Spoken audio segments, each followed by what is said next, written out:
Bienvenidos un día más al canal de escritura creativa y lectura, ¿por qué no?, también creativa, de Raúl Quirós Molina. Hoy voy a hablar del alfa y el omega de la escritura creativa, que es el ciclo del héroe.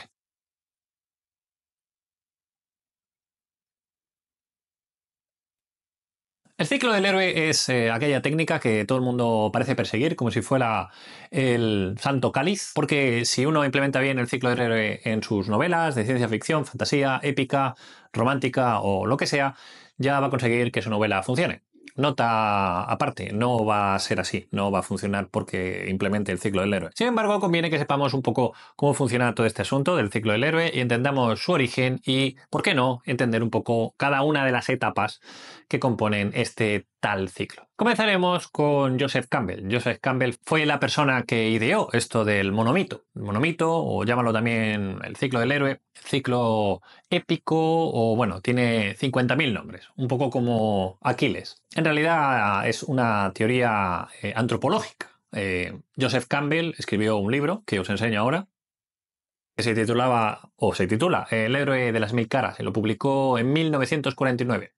En este libro, y prácticamente en toda la literatura que escribe Joseph Campbell, lo que trata de investigar el científico es que los mitos, las religiones, digamos las leyendas fundadoras de religiones o de civilizaciones comparten todos una misma estructura. Esta estructura se ha venido a llamar el monomito o el ciclo del héroe. De ahí ha pasado a la construcción de guión cinematográfico, fundamentalmente, o de novela en algunas clases de escritura creativa. Bien, lo primero es que tenéis que saber de qué trata El héroe de las mil caras. Es, como digo, un libro histórico, es un libro antropológico, es un libro de sociología, de cultura, como queráis llamarlo. Y también tenéis que pensar de dónde venía Joseph Campbell. Joseph Campbell era un investigador universitario y además estaba muy influenciado por Freud, por Jung y bueno, por toda esta colla de psicoanalistas que a veces escribían cosas sin pies ni cabeza. En esencia, lo que Joseph Campbell venía a defender es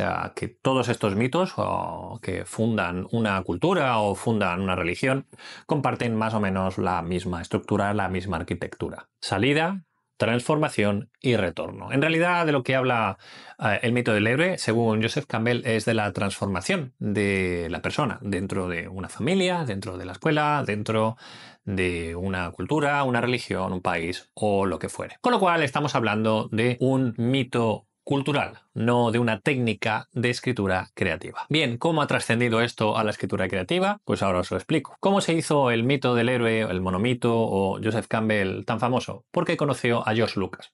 Si sabéis un poco quién es George Lucas, y tenéis que saber quién es George Lucas, porque si no, no sé si habéis estado viviendo en una caverna o algo así. Se hicieron amigos y George Lucas está fascinado con la teoría del monomito o del ciclo del héroe y ayudó a difundirlo grandemente. La cuestión es que George Lucas utilizó ese ciclo del héroe para el diseño de Star Wars y si os dais cuenta, Star Wars es posiblemente uno de las ejecuciones más perfectas de este monomito. De hecho, a raíz de esta amistad, los libros, la obra, la teoría de Joseph Campbell trascendió un poco el ámbito universitario y se popularizó. Y se grabaron distintas series de vídeo donde, bueno, explicaba un poquito el poder del mito y cómo ese mito o los mitos en general nos han ayudado a trascender nuestra propia entidad como seres humanos, es decir, nos han expulsado o digamos nos han arrojado más bien a lo divino. Bien, no me quiero entretener mucho porque tampoco es algo que ahora mismo nos interese demasiado. Lo que os interesa ahora son esos 12 pasos o esas 12 etapas del ciclo del héroe. Para explicar los 12 pasos del ciclo del héroe me he valido de algunos ejemplos que quizá os suenen. En cualquier caso, esto es un vídeo puramente introductorio, no quiero ahondar demasiado en los aspectos, para ello tenéis el libro. El libro además tiene unas cuantas páginas. Lo que pasa es que, bueno, puede ser un poquillo duro de roer, más que nada porque habla de mucha religión y habla sobre todo de mucha religión hindú. No habla tanto de Harry Potter, Matrix y estas cosas, en esencia porque se escribió en el 49, así que nada de esto se había inventado. En cualquier caso, os recomiendo la lectura igualmente para poder profundizar un poquito más en este asunto. Bien. Entonces, los 12 pasos comienzan con el paso número 1, como todo camino, Y es el mundo ordinario. El mundo ordinario es aquel lugar donde reside el héroe, que todavía no es héroe, y donde tiene sus circunstancias personales. Si lo pensamos en términos, digamos, más pop, sería el lugar donde vive Harry Potter antes de recibir la llamada para formar parte del elenco proselitista de Hogwarts. Una vez que hemos conocido ese mundo, digamos, normal, ese mundo, vamos a decir, gris y aburrido, sin lechuzas mandándote cartitas raras, pasamos a la llamada a la aventura. Esto de la llamada a la aventura lo habéis escuchado muchas veces, especialmente si venís del guión, y consiste en que, bueno, el héroe o el futuro héroe recibe, digamos, una llamada o se le presenta a alguien y le dice, oye, que tienes que hacer de héroe, vaya. Es algo que rompe la rutina, rompe, digamos, ese mundo al que pertenece momentáneamente. Bien, aquí si pensáis, por ejemplo, en Star Wars es cuando Luke Skywalker recibe la visita de Obi-Wan Kenobi y le dice, oye, que tienes que salvar a la galaxia, nada menos. Luke Skywalker. Bien, ese sería el segundo paso. El tercer paso sería el rechazo a esa llamada. Bien, tenéis que pensar una cosa. Lo que estamos tratando de ver aquí, o lo que se trata de hacer en el mito, es la trascendencia del ser humano. No estamos convirtiendo al humano o a la persona en un superhéroe. Es por eso que rechaza esa aventura, porque el confort de la casa, el confort de lo cotidiano es muy apetecible. De ahí ese rechazo, eso es lo que hace también la cosa humana. Bueno, pues el rechazo es básicamente lo que hace Neo en Matrix cuando Trinity le dice, oye, que tú eres Neo, que eres el elegido, ¿qué tal? Y dice, mira, yo es que prefiero seguir con mis trabajos así rutinarios y toda la pesca. Bien, ese rechazo obviamente no se ve para nada, así que tiene que encontrarse con el mentor, porque la aventura empieza, aunque la rechace, pues la aventura ya comienza, pues en esencia, pues o porque matan a tus tíos, o porque te has puesto a viajar y han destruido tu poblado, como por ejemplo en el Rey León, ¿no? No destruyen el poblado, pero bueno, pues matan a tu padre y toda la pesca.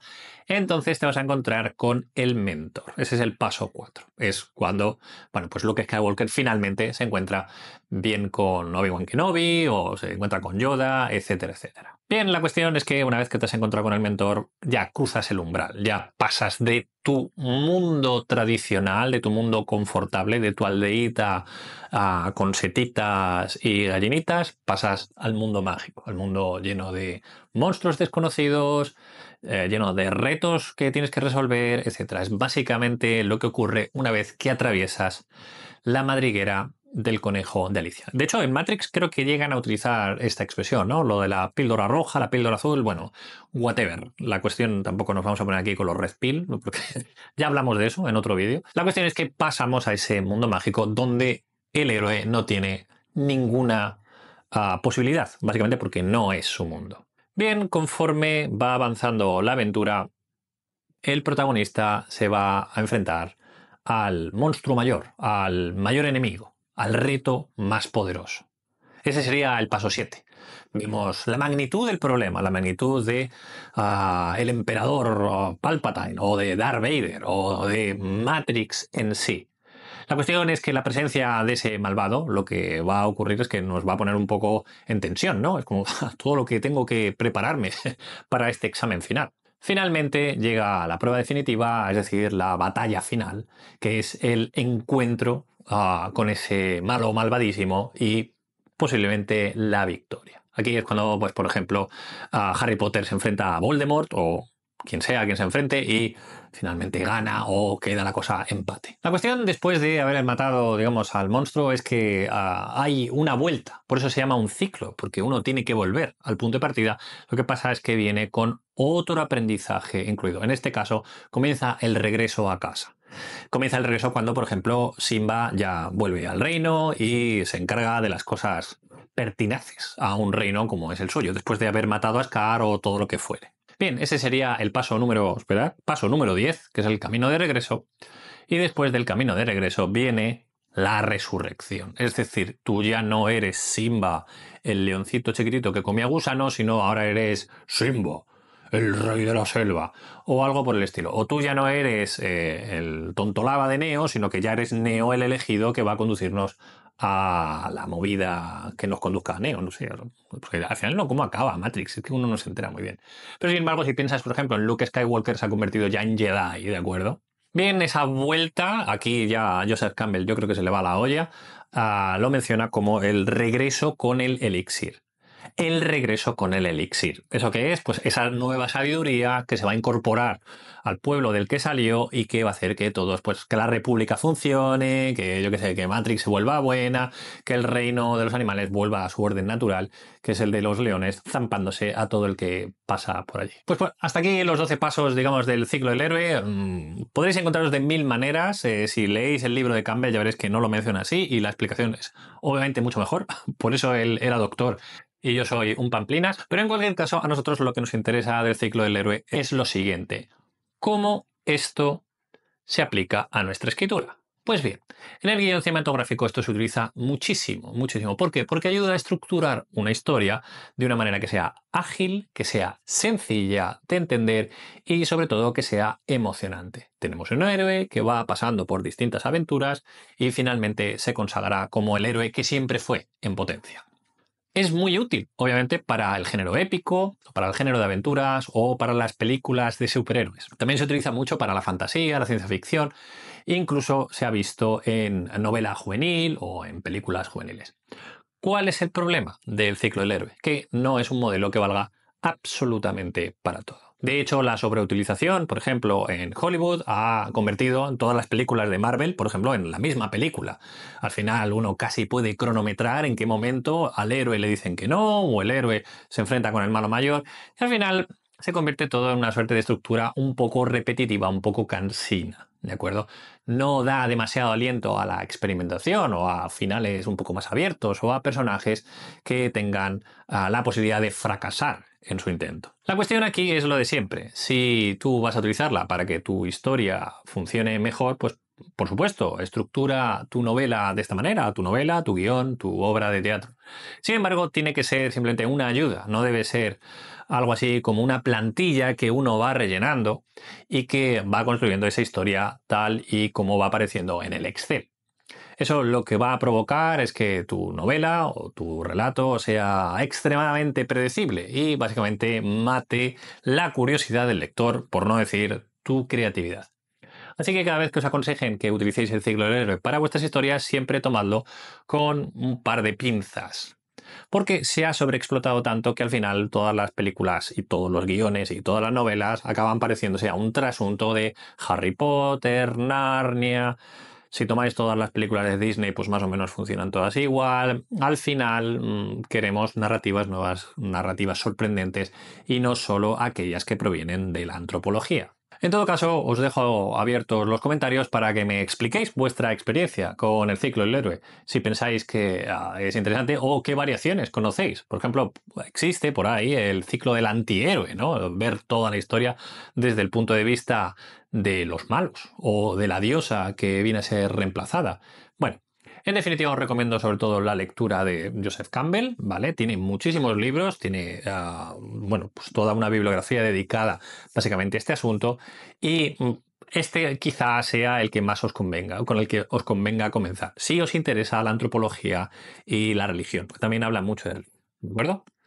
Bien, pues hasta aquí el ciclo del héroe, una breve introducción al ciclo del héroe. Espero que os haya resultado de utilidad y nada, dejadme en los comentarios qué pensáis y nada, os espero en el siguiente vídeo. Un abrazo y un beso y nos vemos.